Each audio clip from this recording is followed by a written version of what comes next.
Testing, testing. This is Brian here. I can hear you just fine, Brian. Thanks, sir. I may be turning off my webcam. I'll just decide to test it out, see if it works.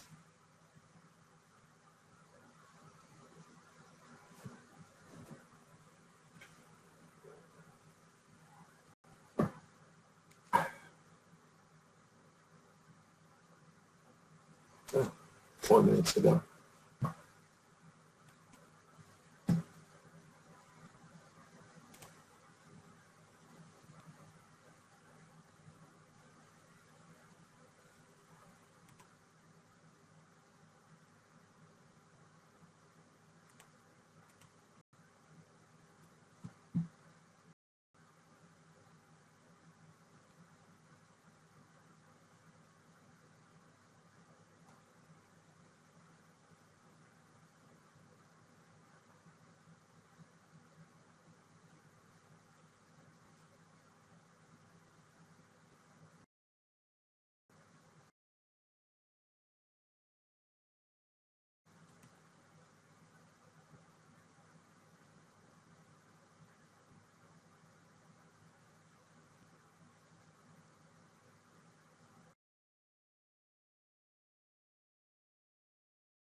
Hello, everyone.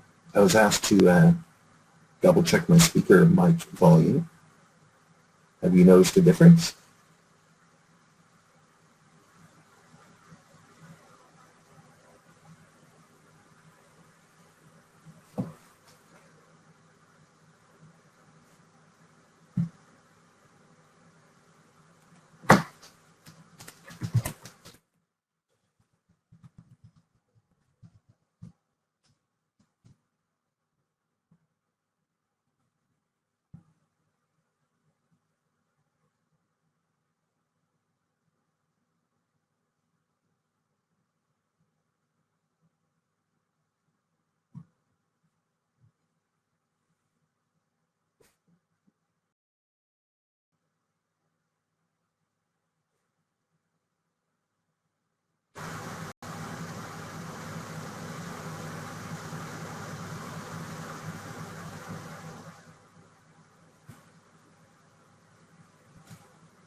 Well, hello, everyone. It's 3:30, and it's time to begin. Again, I'm just to be clear, I'm one of the organizers of the Central Canada Db2 user group, along with my friends out here, Michael, Martin, and Chris, and Tim, and some friends from BMO. But today we're running this, so I've been speaking earlier. But I submitted a presentation for this user group, and I get to do it today. So I hope you enjoy it. So again, my name is Brian Laube. I'm from Manulife Financial in Canada. I live in Kitchener-Waterloo, which is about 100 kilometers west of Toronto. It's a nice rainy day up here in Canada today, so it's not as nice as Chris Byrne made California sound. Okay, so my presentation is Db2 Trivia and Reasoning. It's also obvious in hindsight. So, just to be clear, so this presentation is for, really it's for beginner and intermediate DBAs. And it's for the developer and application support community. Those are a lot of people that I work with day to day. And so the purpose is to re-clarify some obvious to me terms and make sure we are on the same page. So these are things that I feel that I'm not constantly, but I explain to different people over and over again. So I like to try to be clear and use the same terminology or consistent terminology. And because I speak a lot to developers and application support the community, people who make SQL statements, I go through what I consider some great modern SQL tips and best practice, along with my my tips about why you should consider them, or the people who make SQL should consider them for their work life. So overall, this presentation may contain repeat information for you, the clever people who come to conferences, but there might be some new tips, or at least some tips on why certain things are useful, or why they're done, or why I think they're useful, or why they're done.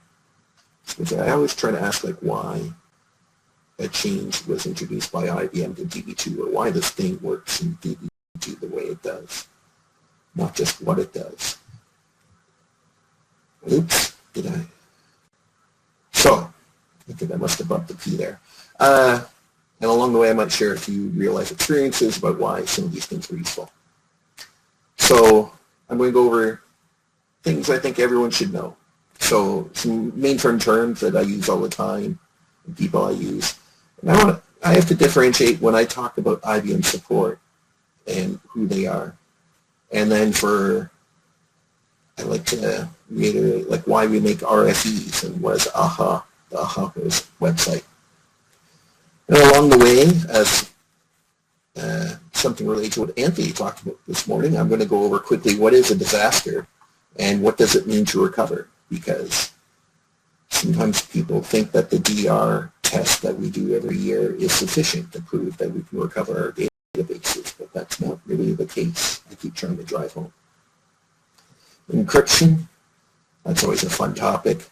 I just want to mention again, most importantly, what encryption at rest means and why there's two different types and why auditors sometimes get confused.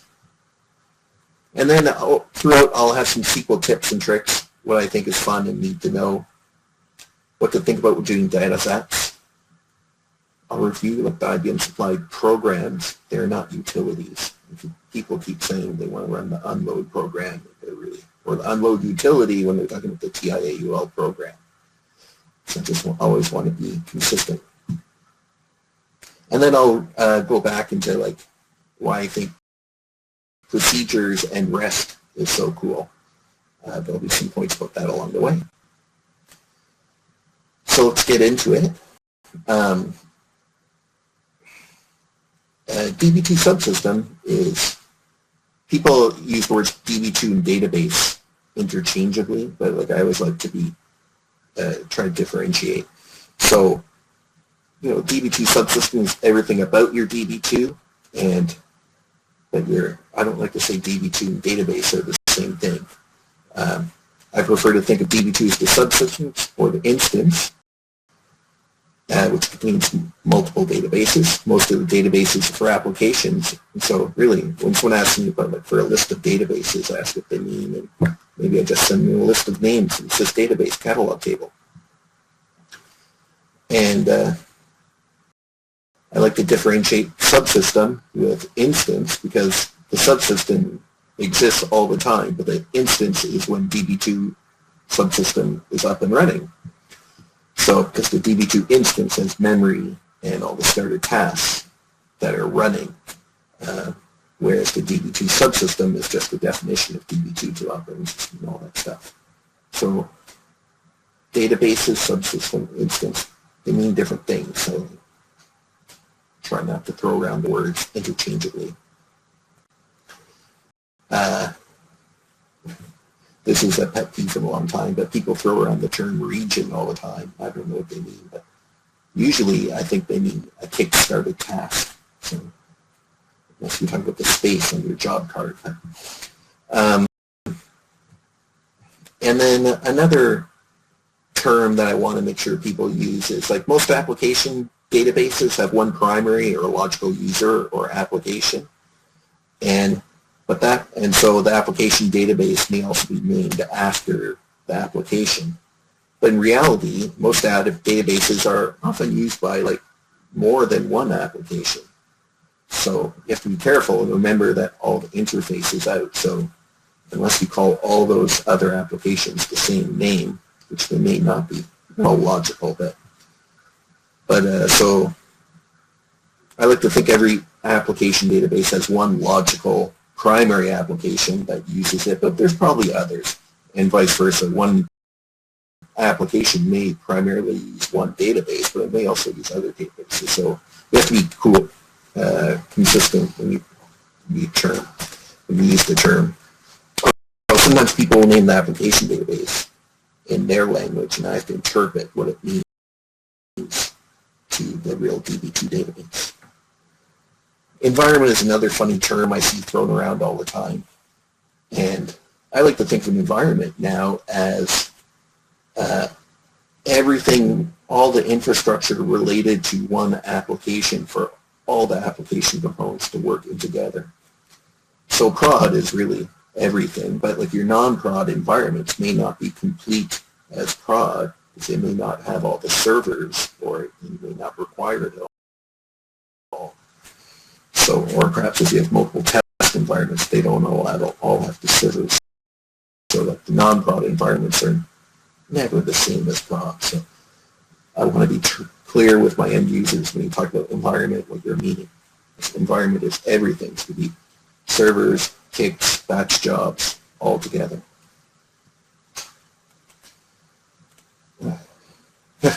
Oh, and this is just a silly thing, but some people say JCL and job interchangeably, and really JCL is the job control language. It's the script with many steps that defines what you want to do. You submit the JCL to create a process that is the job, that does all the steps. So the job is an instance of that one time when the JCL was submitted. So you don't really fix the job or change the job. You're fixing or touching the JCL. Just like that. That's my interpretation of the difference between JCL and job. Oh.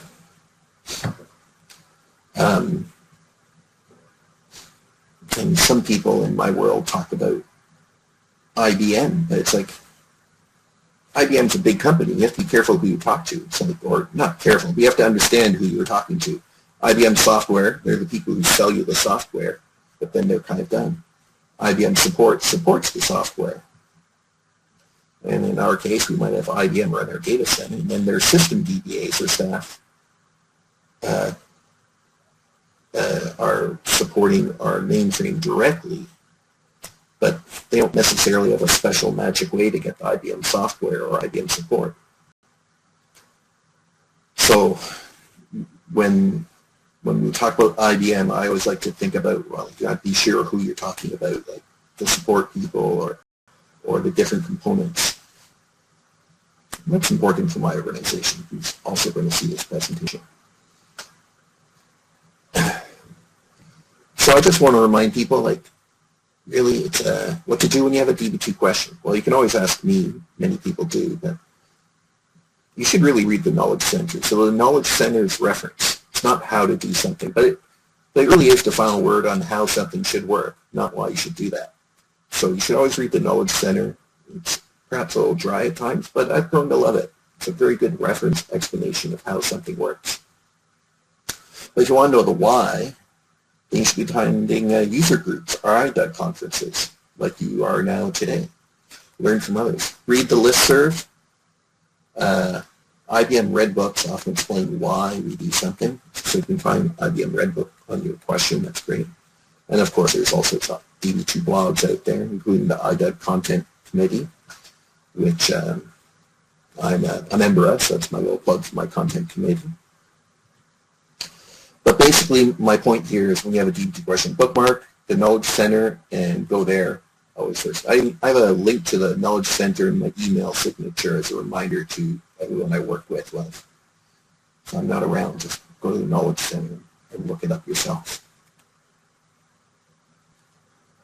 So, but if you're looking at Knowledge Center and can't find an answer, try the listserv. The listserv often gets a fast response.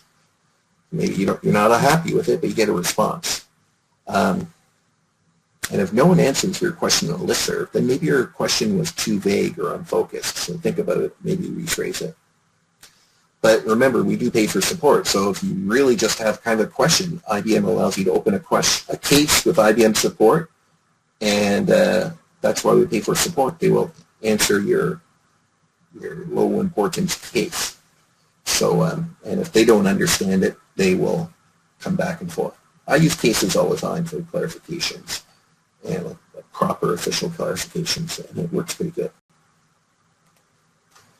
So, how to work with IBM support. This is important for the few people in my company who actually open cases. I have to explain how to get an ID, and these are the steps and how to get an ID. You need to find your account numbers, and someone in your company will need to approve your request for your newly created IBM ID to be associated with your company account numbers. But usually they do it without thinking. They usually don't know them, which is odd. But. So and here's my 2 bits. Like when you work with IBM, I should have a screenshot here, but you open a case today. In the past, people used to use the term PMR or SR. Today, the term is case. But if you're reading out there and you see people say PMR or SR, they're really meaning case. Sometimes people like label, they imagine there's different layers of IBM support answering your case questions, like level 2 support, or I don't know, these different magic groups behind. And I used to try to think I would understand what all these groups are, but I realize now we don't have to worry about it. You just have a case open and it's in progress. And the initial person may not be the one answering your question, but he will redirect it where it needs to go. If you open a case, someone will address it and resolve it to some level. And just again, you should all know this, people attending this conference, but if your case is because of a defect that you've noticed in some strange situation, they might agree it's a defect and then open the APAR, or they may find another APAR already exists that matches your case. And then tell you, well, watch this APAR when the PTF comes from APAR. And actually, that's, I found, the best way. I have trouble searching APARs, so sometimes I open a case with my version of the problem, and then IBM will say, oh, yeah, we know about that. We have this case already, or this APAR already, because someone else raised it before you, so then you just watch that APAR. But it's hard to search APARs. So if it has an APAR, the fix to the APAR is the PTF, program temporary fix. And when the PTF is closed, then someone has to apply it to your DB2. Here I have a few more words. If the PTF turns out to be in error, then that's a problem. Tag PE, PTF an error. And if it's a really important error, it's like a high impact pervasive error, then it's a hyper. Hopefully my system DBAs are keeping track of all of that. And another term that we like to use at Manulife, or at least I like to think about, is the RSU. That's the recommended service upgrade point in time. Basically, once a porter or IBM takes all the closed PTF for the most common mainframe software, tests them all together, and make sure they're all happy and consistent with each other, and they're good with each other. And so if everything behaves together, then IBM says the RSU is pretty good. And so what we tend to do is, as Anthony said this morning, we tend to get all at when we do refresh our software, we pick a recent quarterly closed RSU point in time and get all those PTFs and apply them to our DB2. So that's how we make sure we get like relatively stable PTS into our DB2. So there are some terms that we throw around.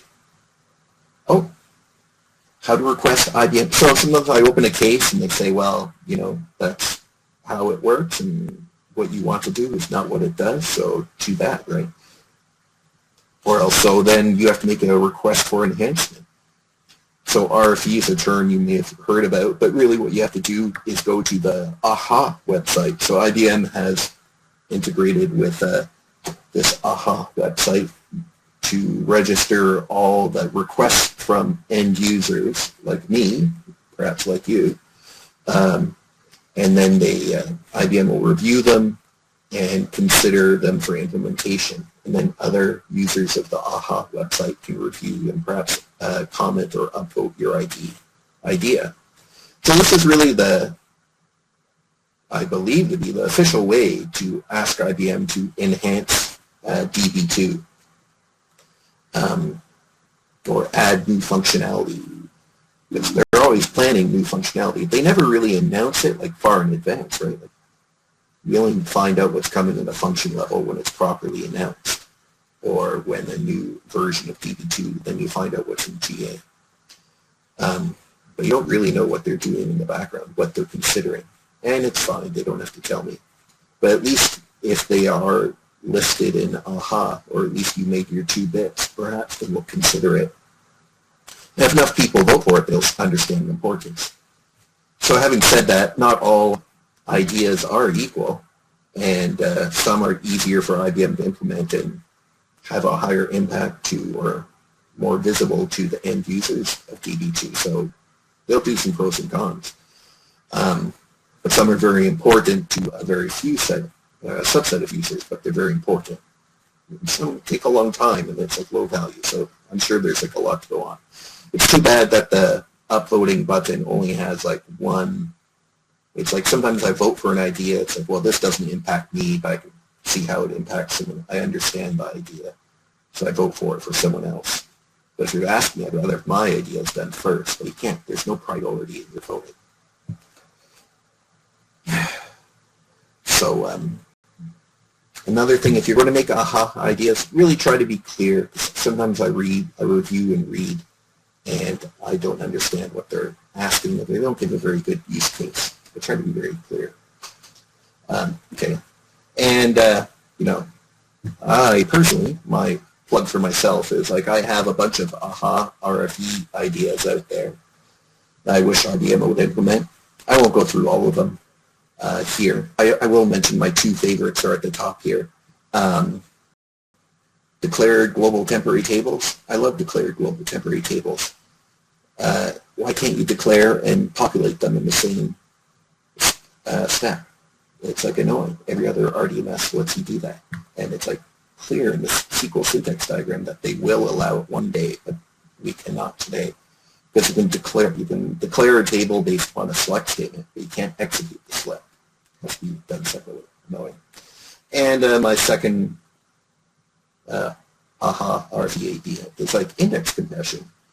People talk about table space compression all the time, Huffman, whatever, all these different index compression things relate to the table space.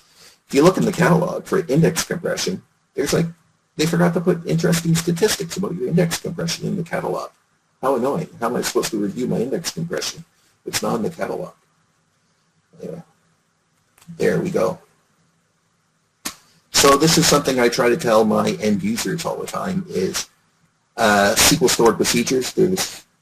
They really are the future of application development. They're cool and easy to use and understand, and modern non-mainframe programmers seem to like them.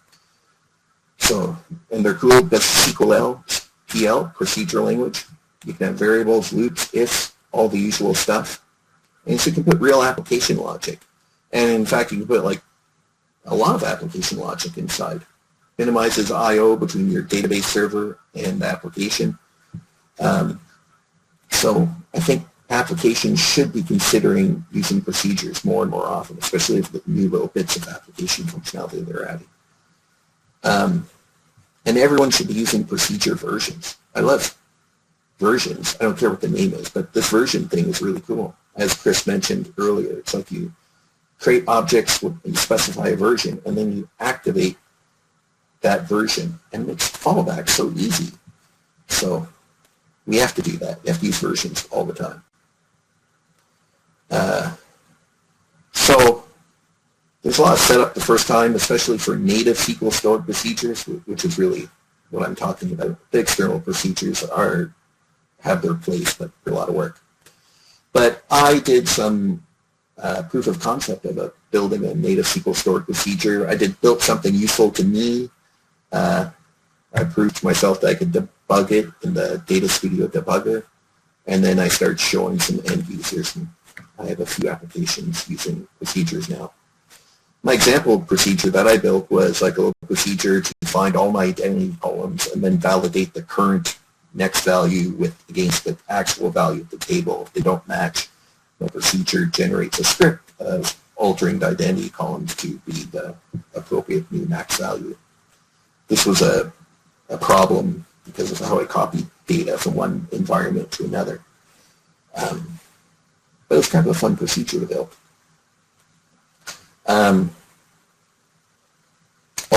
Application development tip with procedures.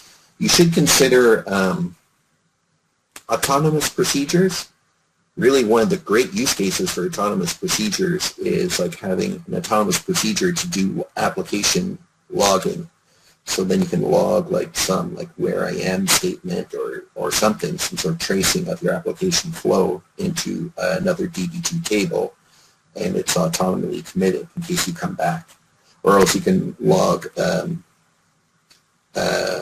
error information with an autonomous procedure before you come back to your main procedure and roll back. So there's all sorts of ways to do that, but my point is that if you're building a mini little application using native SQL stored procedures, then consider building some infrastructure or application logic for application logic using stored autonomous procedures.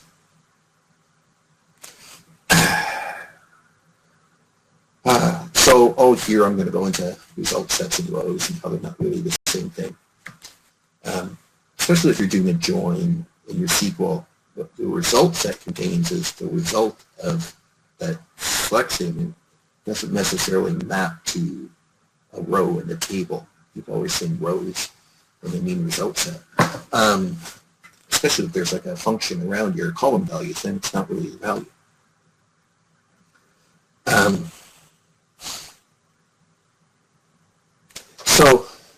And here's also where spoofy, like I just want to emphasize to people that your tools will manipulate your data for you to make it look useful. So that people, some of my end users sometimes get confused and mixed up. But spoofy Data Studio, they display decimal or numeric column data in a pretty format on the screen that you can read.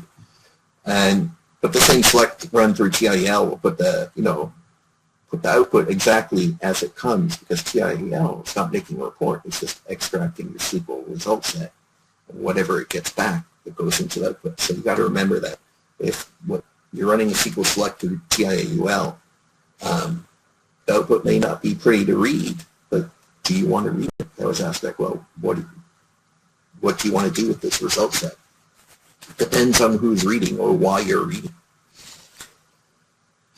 And if you want a forced output to be pretty, then consider using SQL functions like chars and concatenations and everything to consistently have your output be easy to read. But then you're manipulating your result with functions of char and concatenation. I do this all the time when I query the catalog to generate I want to generate a statement that's input to another step. I just make sure. And some of the variables are like numbers or something. I make sure I convert them all to be characters so output is pretty and I don't have to manipulate file A. You can do a lot of manipulation with SQL. So.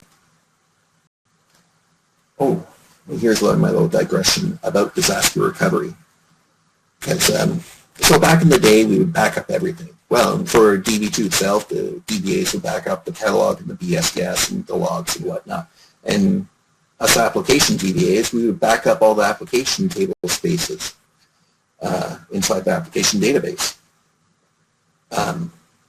Remember, I'm going to say this a couple times. What does backup mean? It means image copy utility in this case. So back in the day, we'd go to the DR site once a year and recover everything from scratch. We'd get some new mainframe. There'd be an LPAR. The ZOS guys would recover the LPAR. The system DBAs would recover the Db2, and then we application DBAs would use the recovery utility and recover application databases. And in parallel, application support would recover all their important data sets. Eventually, we would all think we're done, and then application people would bring up ticks and run batch and try to make sure that everything came up in this DR test LPAR in this foreign data center. And sometimes we found out things that were missing, and it was like, oops, we weren't backing that up. That's like the application support or the application DBAs, and we'd have valuable lessons. Or even everything would work perfectly, but at least I would have practice.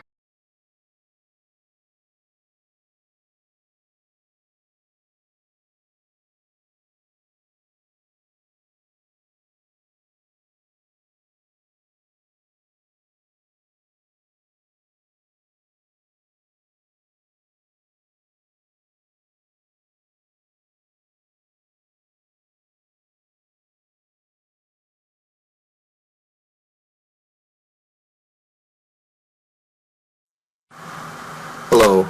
Sorry there, I seem to have lost connection for a moment. Can you hear me? I see Chris typed that I'll be back in a minute. Okay, thanks a lot. Maybe I'll leave my video feed off for now. Maybe I'm using too much bandwidth. Anyway, my point about the good old days, DR, it took a long time, but it was good practice. So I learned how to use the recovery utility, make sure everything had JCL ready, it could recover whatever.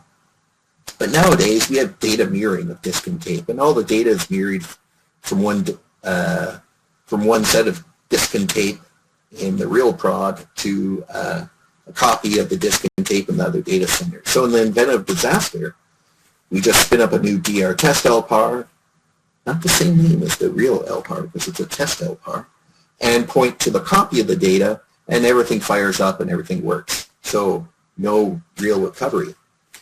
So a modern DR test is a test of our ability to recover from loss of data center, which I think is something Anthony and I think Chris mentioned it in a way. So, and this is important, a meteor falls from the sky, there's a flood, loss of data center, loss of, perhaps someone spilled a coffee on the disk drive, I don't know, at the mainframe data center. But we must not forget application disaster. So an application disaster is perhaps a batch job accidentally deletes data it should not, whether it's a data zap or real application batch that's a bad input. Or perhaps even some system storage guy made a mistake and deleted all the data in some volume. And then you have to recover stuff. So this is real Db2 recovery.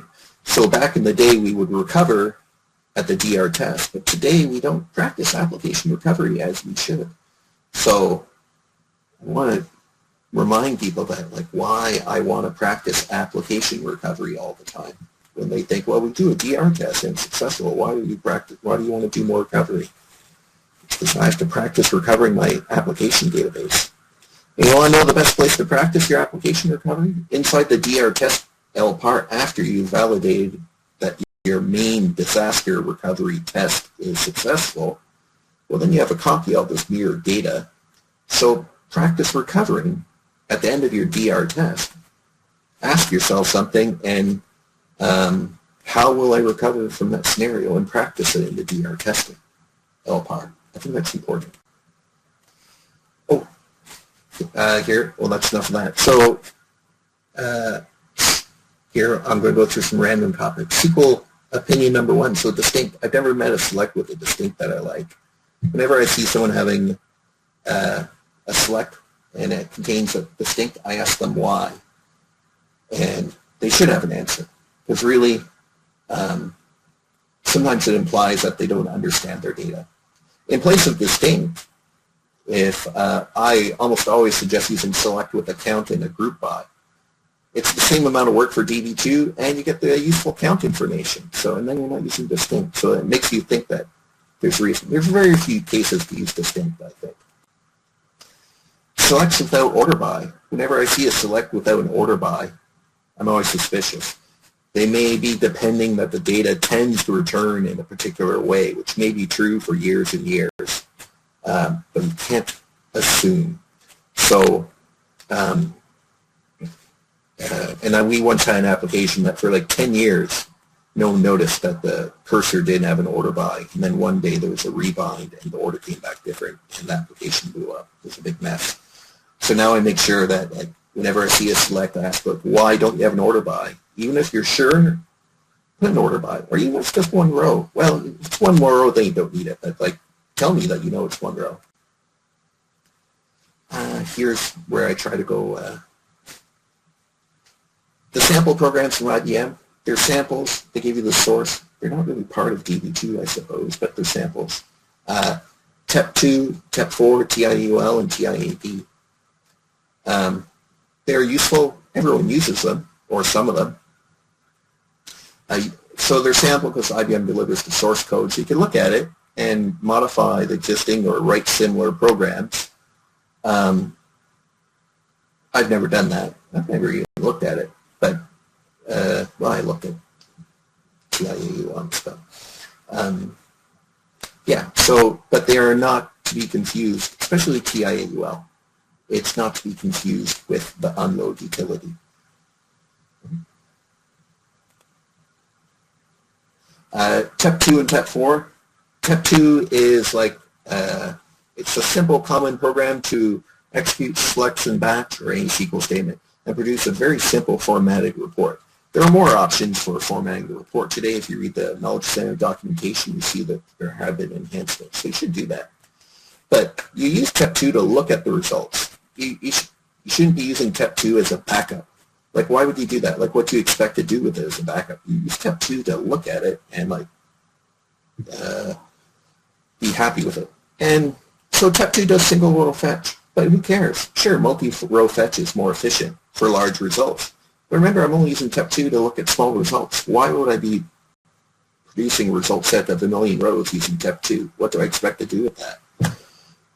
TEP4 is identical to TEP2, except it does multi-row fetch.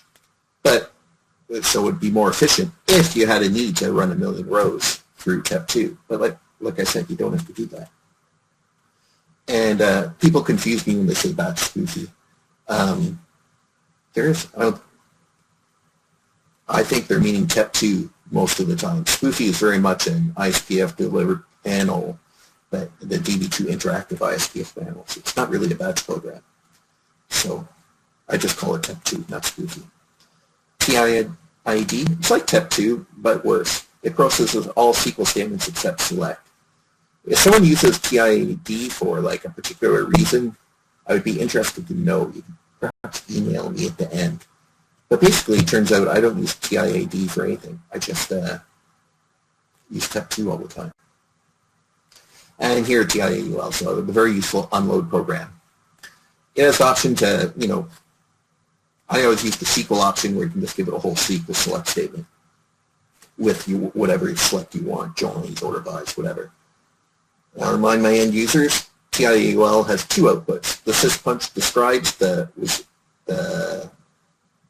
SQL select result set, and you can use that perhaps to tweak it and then load that data somewhere else. Or at the very least, it describes the data, so you know what the data looks like in the other output, which is sysrec 00 or sysrec 01 or 02. So that's the actual result of your SQL statements, but they are not, there's no page header, there's no formatting, you don't really know what it is. You have to, or where everything's located, you have to look at the syspunch. So it comes together. So data saps. I've been talking a lot about data saps with various people in my organization who don't do data saps very often, or else they're just cribbing old JCL they got kicked around. So we need data sap in prod. The DML is often prepared in some non-prod database. they might use Data Studio to like work on and run their Zap in development. But we're not going to run that same SQL statement or update statement or whatever the Zap is in prod through Data Studio, so I don't want to log on and use like some special user ID. It's better to be an official like one-shot job. So submitted by the user application ID. And so that's what we tend to do here. But all these JCLs I've seen for one-shots, like sometimes people, they do a backup. But what does it gain? What does it mean to do backup? Why are you doing it? Depends on your application. Usually if a data Zap goes wrong, the most common solution is to fix forward. The second common solution is to use a log analyzer to generate undo SQL and undo what you did. That's a good reason to actually practice your log analyzer once in a while to make sure you're comfortable with it. Oops. Okay. Another solution is to replace the contents of the Zap table. In that case, it might be useful to have a backup. So the backup could be an unload of the table, or it could be a select star from the table using TIAUL, the unload program. So unload utility, unload program.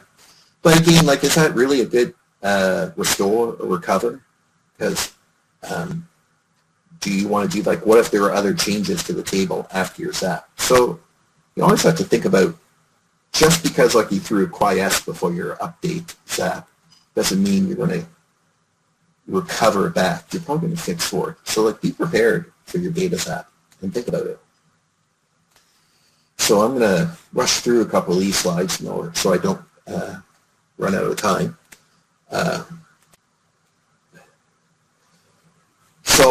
Here's something. I've been using, some people wanted to run data Zaps using Db2, and then they could have some little selects, and maybe the result set is small and they're happy to look at it. Or else they did a select from the table before they run their update and select after, and then the results like contents they visually look at and to be happy with it. I've been using modern SQL, select from final table. Around or outside your update or delete. And this is pretty good.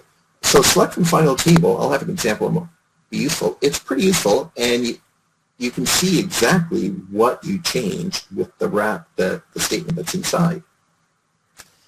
So we have to zap a whole bunch of data. We considered select before the update and then after the update, since we use Db2 to TIUL.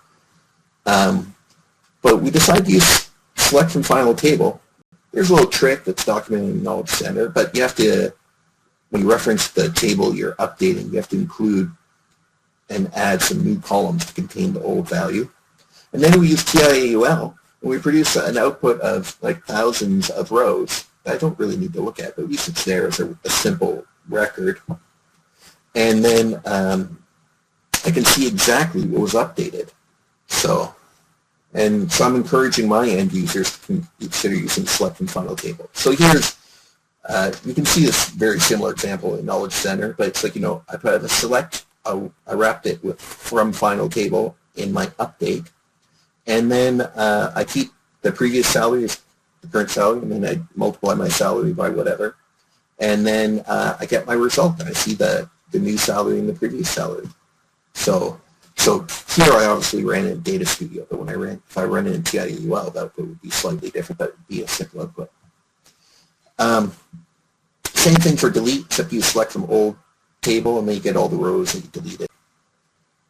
A little caveat that I noticed though, if you're using select from final table, it's a little confusing in your accounting trace, because you get a count that a select was executed, not an update was executed. So if you review your accounting history looking for all the programs or when update was issued, yesterday or in some criteria, you won't find an update statement being issued. It's not an update or delete. It's now a select. So the select counter, the accounting trace, if the part for select is going up, but the update is 0. And I guess that's correct. So you have to remember to go over in the accounting record and find the rows updated or rows deleted counter and see that's going. So if rows updated is greater than 0 and select is like equal to 1, then it was probably select from final table. So It's just a little tricky to find. I actually made an AHA RFE to ask IBM to like add some more clear output in the accounting trace to make that scenario easier to find. Oh, here's my little tip. I love using where equals 1 or 1 equals 1 in my SQL development in Data Studio.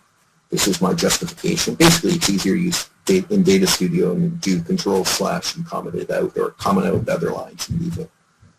I don't recommend putting 1 equals 1 in inside the application, but it's fun for ad hoc SQL. I'm starting to do this all the time. Whenever I have a chance to go to an old table, I'm starting to add more and more columns at the end of the table where Db2 auto updates generates always like a tracking of when something happens to the row. And so here you can see I'm doing last update timestamp, last update user ID, and even the last DML type. That's kind of a fun bit of trivia.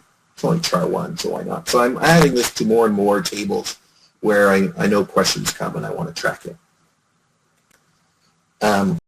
Oh, and here I'm related to that. So I also am finding more and more cases. Well, I found one great case for using system temporal tables. So I had an application table, it's called the customer table, and there's some column email address, and all of a sudden there's a lot of questions about who was changing or what was the quality of the email address and who was setting the value. And some research showed that half a dozen, maybe 6 distinct applications had the potential to update the column. But it was a popular table, customer email address. But every once in a blue moon, we discovered that an unexpected or strange value for some of the customers, their email address. So we try to figure out by whom. Unfortunately, sometimes we realize it was done a long time ago. So I decided to start tracking the changes to TCAS using a system temporal table. Like we did some code reviews and used Query Monitor, Log Analyzer, but they all answered part of the question, but none was complete. So we added the history table behind the scene, that parallel identical history table.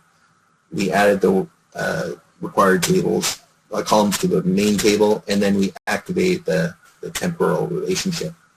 I found out there's like really no impact to the application. Sure, like the application didn't notice anything. So there's a minor performance impact because the insert's going across to the history table, but that's relative, right? Depends. We have hundreds of thousands of rows going across in my customer example. It's not a big deal. So obviously you need to think about eventual purge, and when you create this history table, you don't need the same indexes because, as always, it depends on how we're going to use it. In this case, it's not the application using this history table, it's me or the application support, like wanting to double check how this table row has changed over time. Anyway, so this has been documented other places, but this is how you would add the columns to the main table and create the parallel table space and activate versioning. So I won't get into that here. And so the end result is all data changes to my important customer table. Not so many, not overwhelming. Data changes get moved over to the history table. And so now I'm able to answer all sorts of interesting questions about how my data changes from customer 1, 2, 3 over time. And you don't even need to use like the fancy SQL syntax or system temporal table queries. You can just query the history table, man. And that's what I do here. So I, query the main table for this cust ID and same cust ID in the history table, and then I see how he's changed over time. Oh, I have a little blog post on this kind of fun SQL tip that I wanted to share with you. How to find a parallel value with group by. This happened to me a couple times, and so like I was querying syscopy to find the most recently time that we did an image copy, let's say, but what was the table name for that max timestamp value? So it's kind of like you have to find the parallel values. Another example is you want to query the employee table to find the most recent hire, but what is the name of that hire on that date? So I have some more examples in this CCDUG blog. If you were to jump there, the link is enclosed. But here, basically, so you can find the parallel values. And so this is like the simple way, and, using employee table as my example. find the minimum hire date, like the employee that was hired the farthest in the past, and then I find the name of the employee on that date. But so you have to do the one. I do the one as a CTE, and then another back join to the table. This is the logical way to do it. And then you can also use a DGT or OLAP functions if you want to be tricky and super and elegant about it. Turns out this performance using the obvious solution with the SQL is fine for small amounts of data. It's sucky for large amounts of data. DGT is logical, to me, relatively fast. But if you use the IBM supplied OLAP features like these, the rank and whatnot, it's a little tricky to understand, but it's the fastest. Oh, this reminds me, I'm encouraging. I know Chris mentioned this, like with regards to you know, last name, first name, and greater than a particular, you know, Donald Trump, whatever, and finding results relative to that. But you know, you can even use like this bracketed sets of column names for simple matching, like your on clause. I'm finding that I'm using the bracketed column sets more and more, so I find it much easier to read. So I'm encouraging my end users to read that way, or rewrite the query. Running a little low in time, so here's a fun thing for those who do create procedures. I always wanted to call my procedure in batch, but you can't call a procedure in batch using TEP2 because TEP2 doesn't allow call statement. And logically, I understand why it's complicated. But you can write a Rex program or a COBOL program. Let's work. I don't like to do that. So I found it wasn't that hard. If you can have a very focused procedure or a focused result you want to extract from the procedure, you can create a UDF to call your procedure, parse the result, and then return that to your application. So as an example to myself, and now to show others, it's like I now made some UDFs that did something useful to me. Like, for example, I have a UDF that calls the procedure that then issues Db2 commands to display DDF details.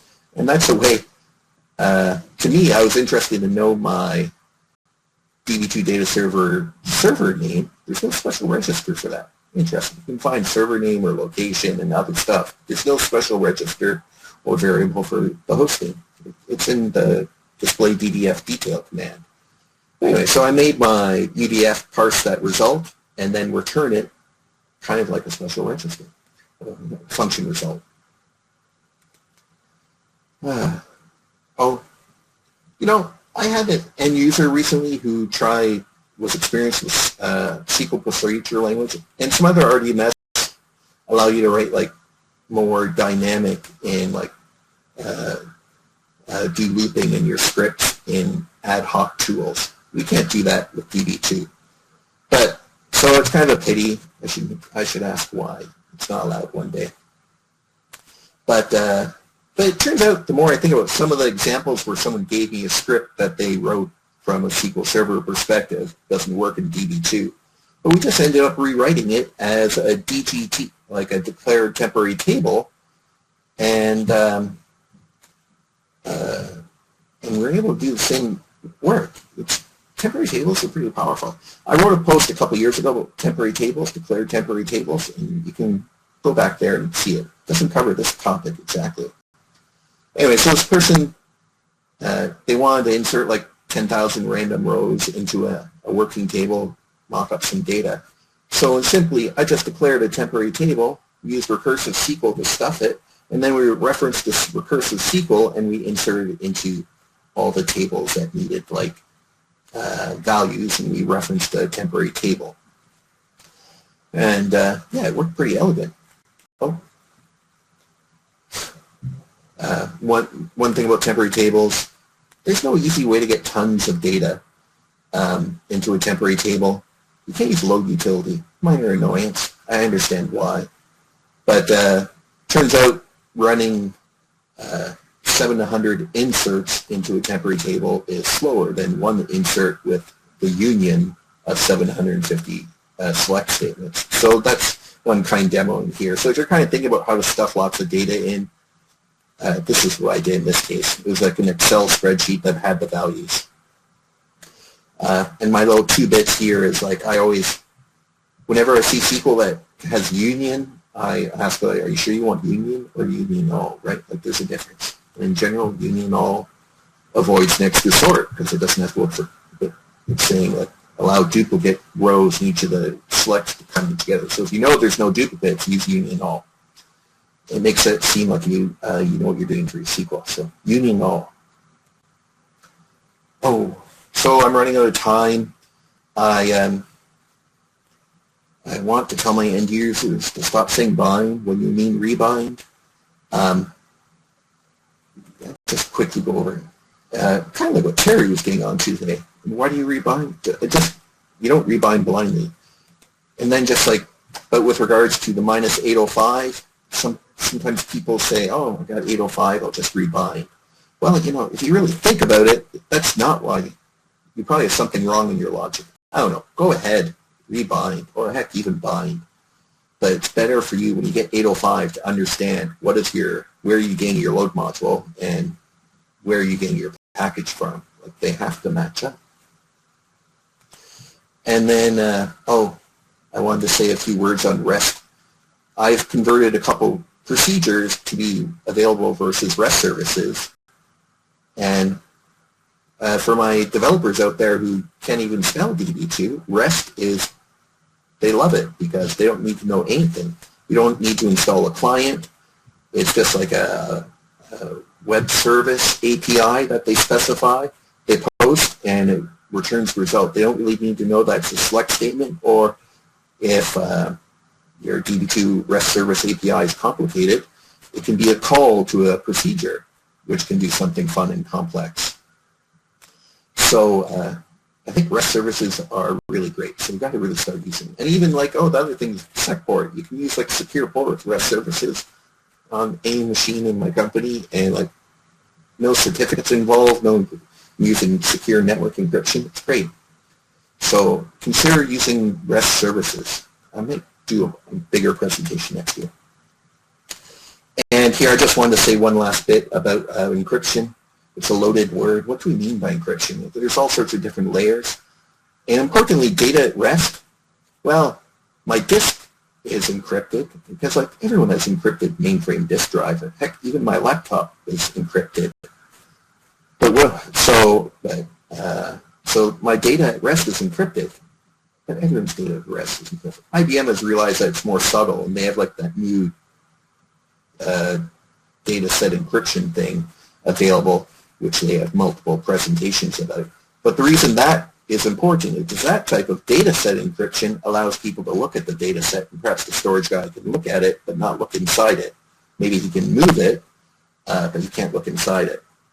Whereas encrypting the data on disk, it's just preventing like someone from stealing the whole disk drive and looking at it with another computer. Because you have permission to look inside, well then you get permission. So when the auditor asks if data at rest is encrypted, well, what do you say? Do you say yes just because it's on disk and all my disk is encrypted? Or do you want to say, well, no, I've gone through the effort to encrypt like the more important table space data sets, which I think is the intent of that newer version. And then beyond that, you have data in memory or data in transit and data functions. Network encryption is kind of a fun thing, but that's too much for data. But just kind of to say there's 4 different levels. And there's a big blog post on that recently in IDUG Content Committee. So thank you very much. I went 5 minutes over time. I kind of rushed through the end there. I'd love to have any answers to any questions. If you had questions, you can ask them now. I'll try to answer. Or else you can email them to me, and I promise to get back to you.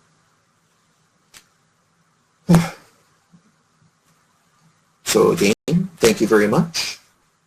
I see someone typing a question. And they pause. Well, beyond that, I would appreciate any feedback from the viewers of this presentation. I don't know, was it too basic? Too many topics? again, the idea is to explain things that are perhaps obvious, but explain the people who don't always know. And sometimes explain to people who should know. They get my perspective or a different perspective and they think about it.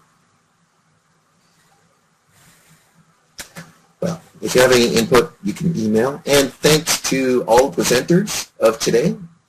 Thanks to all the vendors who support us over the years and have sponsored us when we have a real conference. And thank you to all the attendees for showing up.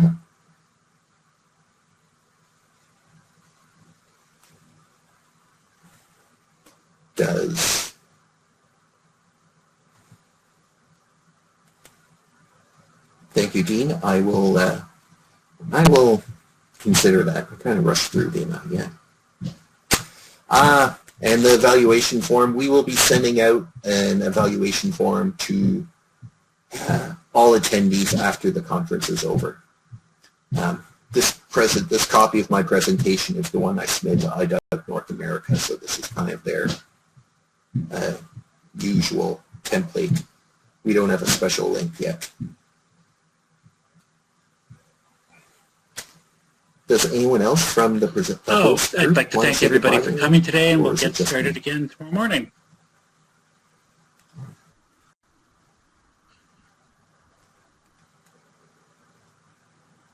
Again, our room will open up at 9 a.m., but the first presentation is not till 10.